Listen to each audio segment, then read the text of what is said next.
Bonjour et bienvenue au Café du Matin avec John Plassard. Aujourd'hui, je me focalise sur les chiffres de l'emploi assez extraordinaires que nous avons eus vendredi passé.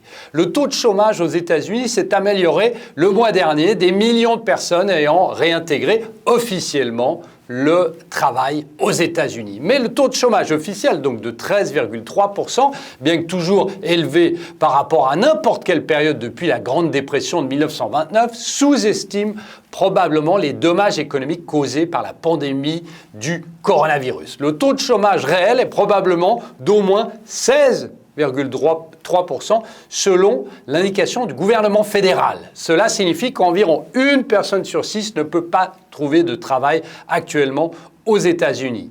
Le Bureau des statistiques du travail, qui a publié son rapport mensuel sur l'emploi vendredi passé, donc, a admis que le taux de chômage officiel pourrait être plus faible par rapport à la réalité en raison d'une erreur de collecte des données. Le chiffre officiel comprend les travailleurs qui ont été temporairement licenciés par leur entreprise au cours des dernières semaines. Plus de 15 millions de travailleurs, soit environ 73% du total des chômeurs, sont temporairement licenciés et s'attendent à être rappelés au travail une fois que l'entreprise aura recommencé le travail. Pourtant, le Bureau des statistiques peut avoir gravement sous-estimé le nombre de travailleurs classés comme chômeurs temporaires en raison d'une erreur.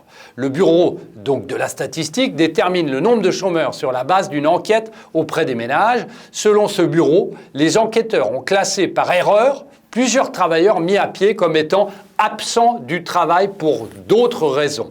Il s'agit de la même catégorie de travailleurs qui seraient en vacances, par exemple. Le taux de chômage officiel serait donc de 16,3%, voire plus. Le taux de chômage n'inclut en effet pas non plus le nombre des travailleurs qui ont pu quitter la population active, peut-être parce qu'elles se sentaient très pessimistes quant à leur chance de trouver un emploi dans l'économie actuelle.